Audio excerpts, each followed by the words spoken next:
The Atlantic Wall was supposed to be impenetrable, a fortress of concrete and steel stretching from the Arctic Circle to the Spanish border. But behind the bunkers and the minefields, a silent war was being fought within the German High Command, a war of ideas that would prove just as deadly as the Allied invasion itself. Two of Germany's greatest field marshals stood on opposite sides of strategic debate, and the compromise chosen by Adolf Hitler would leave the door to Fortress Europe wide open. Before we step into the bunkers of Normandy to witness this fatal error, please subscribe to the channel and turn on notifications so you never miss a deep dive into military history. In the spring of 1944, everyone knew the invasion was coming. The Second Front had been the nightmare of the German General Staff since 1941. Field Marshal Erwin Rommel, the Desert Fox, had been tasked with inspecting and strengthening the Atlantic defenses. What he found appalled him. The wall was largely propaganda. In many places, it was nothing more than a few scattered pillboxes and barbed wire. Rommel threw himself into the work with his characteristic energy, planting millions of mines and erecting Rommel's asparagus in the fields to tear apart Allied gliders. But Rommel knew that concrete alone wouldn't stop the Allies. The real battle would be fought with tanks. This is where the conflict began. Rommel, having fought the British and Americans in North Africa, had learned a painful lesson. Allied air superiority was absolute. He argued that once the invasion began, Allied fighter bombers would rule the skies. Any German tank column trying to move during the day would be obliterated before it reached the battlefield. Therefore, Rommel argued, the Panzer divisions had to be positioned right up against the coast. They had to be on the beaches within the first hour to push the invaders back into the sea while they were still vulnerable. Opposing him was Field Marshal Gerd von Rundstedt, the Commander-in-Chief West. Rundstedt was an old-school Prussian aristocrat who viewed Rommel as an upstart. He argued for the traditional doctrine of defense in depth. Rundstedt believed that placing the tanks on the coast was a mistake because they didn't know exactly where the Allies would land. If they put the tanks in Normandy and the Allies landed in Calais, the tanks would be useless. Rundstedt wanted to keep the Panzer divisions concentrated deep inland near Paris as a massive central reserve. Once the main Allied landing was identified, he would launch a massive, coordinated counterstroke to crush the beachhead. It was a classic debate, static defense versus mobile warfare. Both arguments had merit. Rommel was right about the air power. Rundstedt was right about the uncertainty of the landing site. The decision fell to Adolf Hitler. In a moment of indecision that would doom the campaign, Hitler chose the worst possible option, a compromise. He split the difference. He gave Rommel 3 Panzer divisions to place near the coast, but he kept 4 elite Panzer divisions, the OKW Reserve, under his personal command deep inland. Crucially, Hitler issued an order that these strategic reserves could not be moved without his direct approval. He locked the most powerful weapon of the German army behind a bureaucratic wall. This meant that when the invasion came, the local commanders would have called Berlin, waked the Führer, and begged for permission to save themselves. As May turned to June, the tension along the coast was palpable. The German weather stations predicted storms. The seas were rough. Rommel, believing that the Allies would never attack in such poor weather, decided to take a few days of leave to celebrate his wife's birthday in Germany. Other senior commanders also left their posts for war games in Rennes. The vigilance of the German army relaxed. The Atlantic Wall was manned, but the leadership was absent. And deep inland, the crews of the Panzerlehr Division and the 12th SS Panzer Division, Hitlerjugend, sat in their tanks waiting. They were the fire brigade, the force that was supposed to burn the invasion out.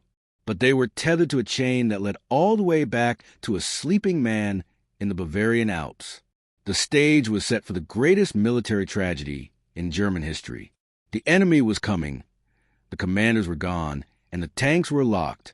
On the night of June 6, 1944, the sky over Normandy was filled with the roar of aircraft engines, a sound that signaled the beginning of the end for the Third Reich.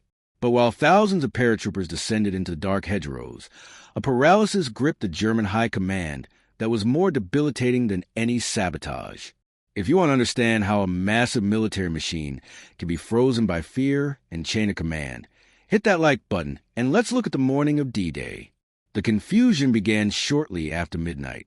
Reports started trickling in to the German headquarters of the 7th Army and the 84th Corps. Paratroopers sighted straw dummies dropping from the sky, gliders landing near the Orne River. It was chaotic, contradictory, and terrifying. General Erich Marx, one of the few German commanders who had predicted a landing in Normandy, picked up the phone, but the picture remained unclear. Was this the main invasion, or was it a diversion? Was the real attack coming at Calais, as the elaborate Allied deception campaign, Operation Fortitude, had suggested? The only armored force in the immediate vicinity of the landings was the 21st Panzer Division, commanded by General Edgar Feuchtinger. His tanks were parked just south of Caen. As the British 6th Airborne Division seized the Pegasus Bridge and the Americans dropped into Saint-Mere-Glisse, Feuchtinger waited. He knew something was happening, but his orders were strict. He was part of Rommel's reserve, but he still needed authorization to move. He called his superiors. No answer. He hesitated. For critical hours, while the British paratroopers were vulnerable and isolated, the 21st Panzer sat idling in the dark. As dawn broke and the gray shapes of the massive Allied invasion fleet materialized out of the mist, over 6,000 ships stretching to the horizon, the scale of the attack became undeniable. The German soldiers in the bunkers at Omaha, Utah, Gold, Juno, and Sword Beaches looked out in disbelief. This was not a raid. This was the invasion. Rundstedt, at his headquarters in Paris, finally realized that the moment had come. He reacted with professional speed. He ordered the 2 nearest elite divisions of the OKW Reserve, the 12th SS Panzer and the Panzerlehr, to move immediately toward the coast to crush the landings. It was the right move. If these 2 divisions could reach the beaches by noon, they might drive the British and Canadians back into the sea. But then, the absurd reality of the Nazi command structure intervened. Rundstedt's staff was informed that he did not have the authority to move those divisions. They belonged to Hitler. They were OKW reserves. Permission had to come from the Wehrmacht operations staff. Rundstedt, furious, called General Jodl at Berchtesgaden. The time was roughly 4 a.m. Hitler had gone to bed late, having stayed up listening to Wagner and discussing politics. He had taken sleeping pills. His adjutant stood outside his bedroom door, terrified.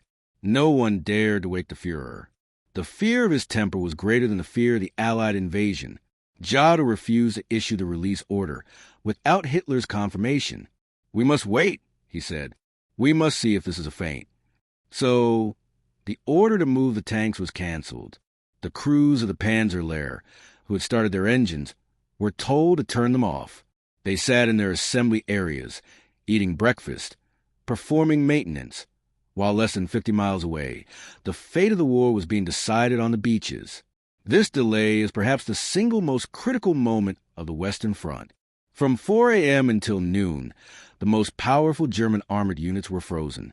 During those hours, the Americans suffered horrific casualties at Omaha, but clawed their way up the bluffs. The British and Canadians pushed inland. The beachheads were established. The Atlantic Wall was breached. By the time Hitler finally woke up around noon and was briefed on the situation, he was initially dismissive. He still believed the main attack would come at Calais. Reluctantly, around 4 p.m., he finally released the reserves. But 12 hours had been lost. 12 hours in a battle where minutes mattered. And now, the second part of Rommel's prophecy came true. The weather was clearing. The Allied air forces, which had flown thousands of sorties that morning, were prowling the skies.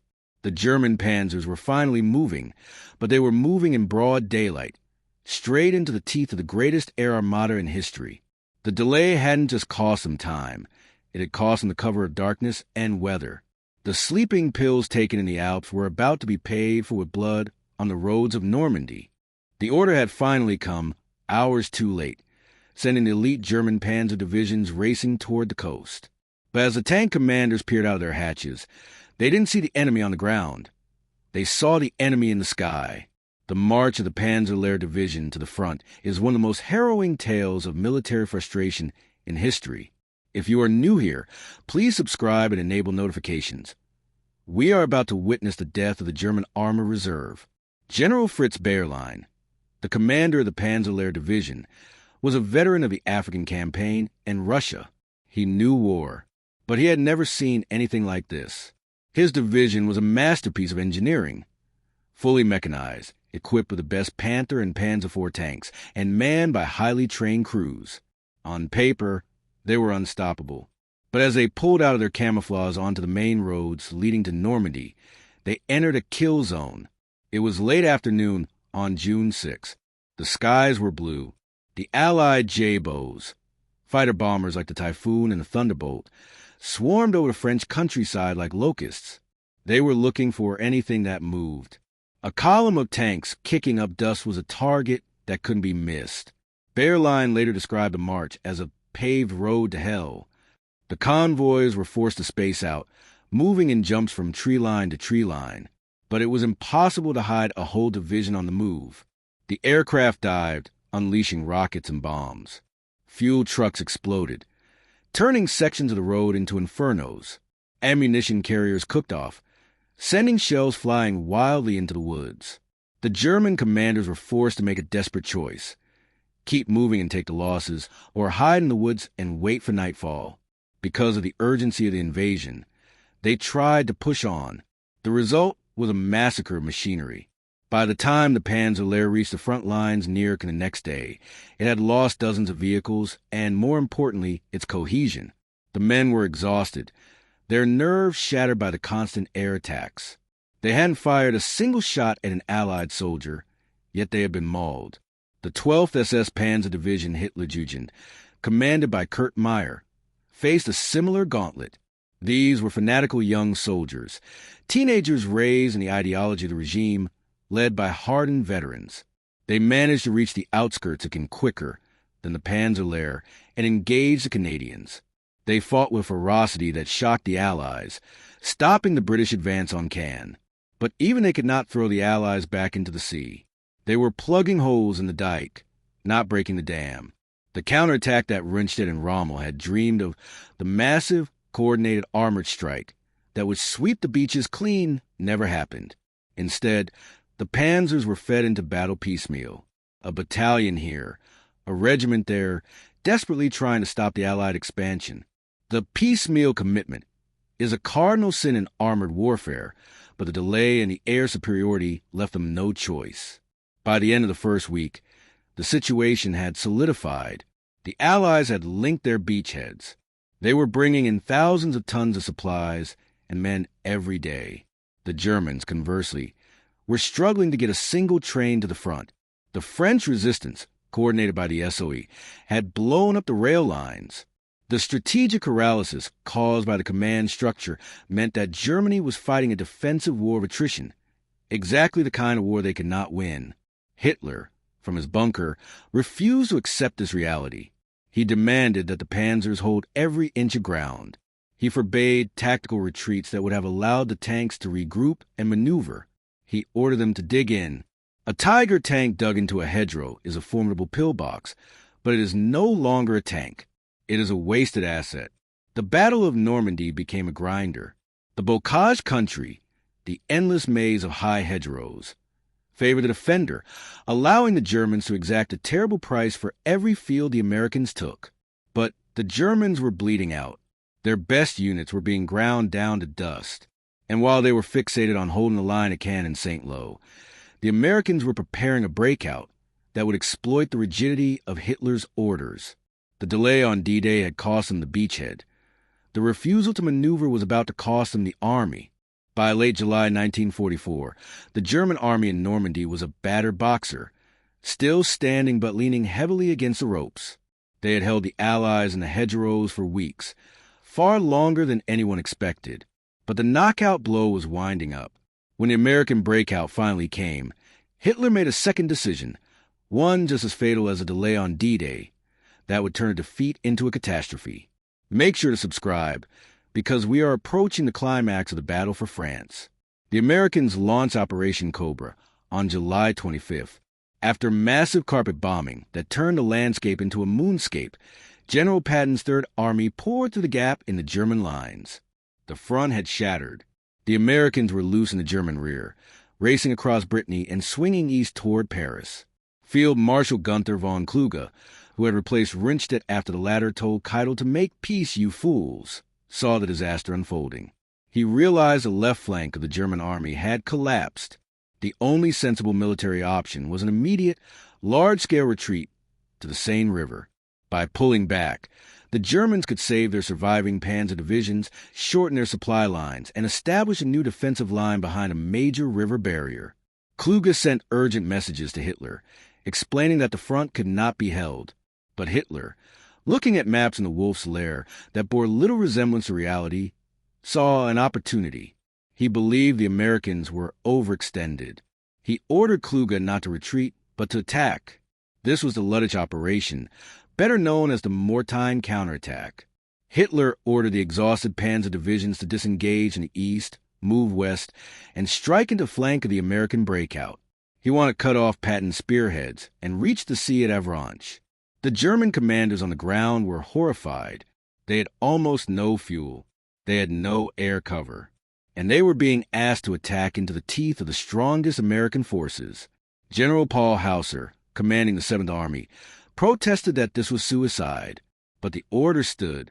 On August 7th, the Germans launched their attack. For a few hours, under heavy fog, they made progress. They recaptured the town of Mortain. But as soon as the sun came up, the Allied Air Force returned. It was a replay of the Panzer March, but on a larger scale. The typhoons decimated the German columns.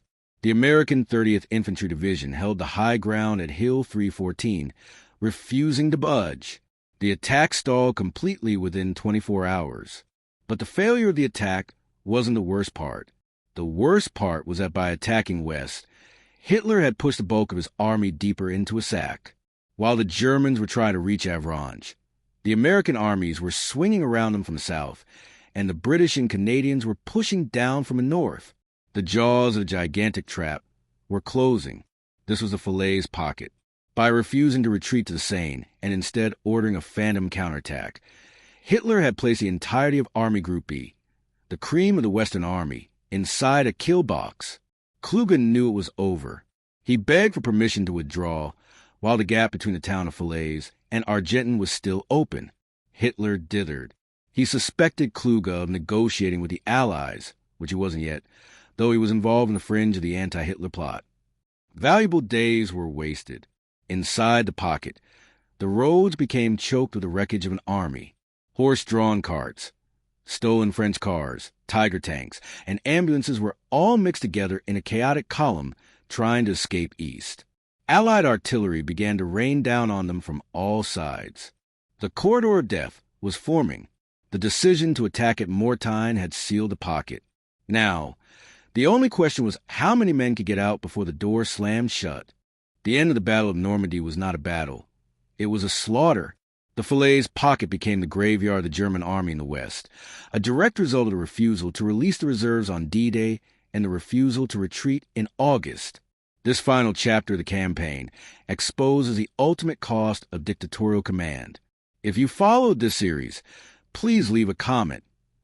Do you think the war would have lasted longer if the Panzers had been released on time? And don't forget to subscribe. By mid-August, the neck of the pocket was only a few miles wide. Inside, over 100,000 German soldiers were trapped. The Allied air forces flew unopposed over the trap columns. It was a scene of apocalyptic destruction. Pilots reported that the smell of decaying bodies and burning flesh could be smelled from the cockpits of their planes thousands of feet in the air. The roads were blocked by piles of burning vehicles, forcing retreating infantry to scramble over the corpses of horses and men. General Mortain, who replaced Kluge, who committed suicide shortly after being relieved, finally gave the order to break out. It was every man for himself. Small groups of paratroopers and SS fanatics managed to hold the shoulders of the gap open for a few critical days, allowing tens of thousands of soldiers to escape. But they escaped with nothing but the rags on their backs. They left behind their tanks, their artillery, and their heavy weapons. When the Americans and Poles finally linked up at Chambois on August 21st, sealing the pocket, the Battle of Normandy was over. The Germans had lost 450,000 men. 1,500 tanks were destroyed or abandoned. The 7th Army and the 5th Panzer Army virtually ceased to exist as fighting formations. The road to Paris was open. The road to the German border was open. The Allies raced across France, liberating city after city, often unopposed because there was no German army left to stop them. The decision that sealed Germany's defeat wasn't just one moment. It was a cumulative failure of command structure that prioritized political loyalty over military reality. The decision on the morning of June 6 to keep the Panzers locked while Hitler slept cost the Germans the only chance they had to defeat the invasion on the beaches. The decision in August to attack at Mortain instead of retreating cost them the army that could have defended the German border. History looks back at the sleeping Führer on the morning of D-Day as a symbol of the Third Reich's dysfunction. While the greatest amphibious assault in history was storming the gates of Europe, the one man with the authority to stop it was sedated, and his generals were too terrified to knock on his door. That silence in the bedroom at the Berghof echoed louder than the guns of the battleships. It was the sound of a regime consuming itself. The defeat in Normandy meant that Germany now faced a two-front war from which there was no escape. The Atlantic Wall was breached, the Panzers were burning in the French fields, and the end of the 1,000-year Reich was no longer a question of if, but when. Thank you for watching this detailed breakdown of the Battle of Normandy. If you want to understand the perspective of the soldiers who fought in that pocket, click the video on your screen now. Like, share, and subscribe for more history.